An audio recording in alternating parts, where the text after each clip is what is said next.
This is the question from arithmetic mean mode median chapter.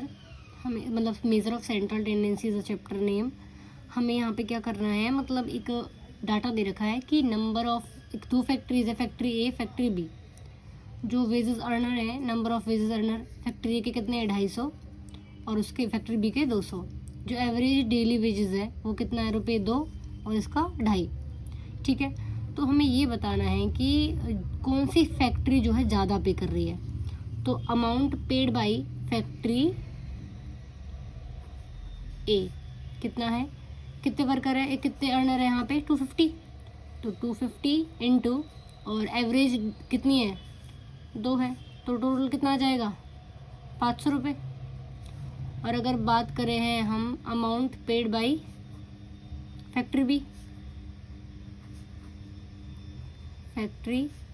वो कितना है 2.5, मतलब कि वर्कर कितने, एवरेज डेली वेजेस कितनी है 2.50 और वैल्यू क्या है अर्नर की 200. तो कितना आ जाएगा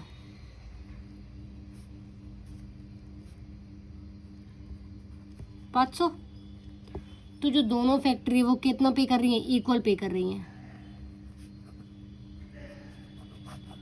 और अगर हम इन दोनों की एवरेज निकालें तो वी नो कि अगर दो वैल्यूज दे रखी है N1 N2 की, N1 दे रखी, एक फैक्ट्री है N1 इसका मीन है X1, दूसरी factory number of wages earner है जो भी वैल्यूज है N2 और X2 उसका मीन हो गया. तो अगर हम कंबाइंड मीन निकालते हैं,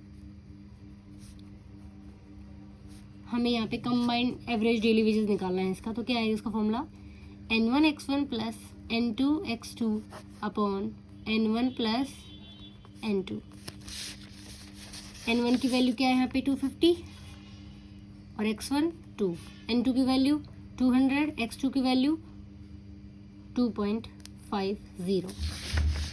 simply put the values N1 250, X1 2 plus N2 की वैल्यू 200 और X2 की value 250 upon N1 plus N2 250 plus 200 500 plus इसको मल्टीप्लाई किया अभी भी किया था, कितना आया 500 अपॉन के 450, 1000 upon 450, 100 upon 45 into 290 2 point something 22.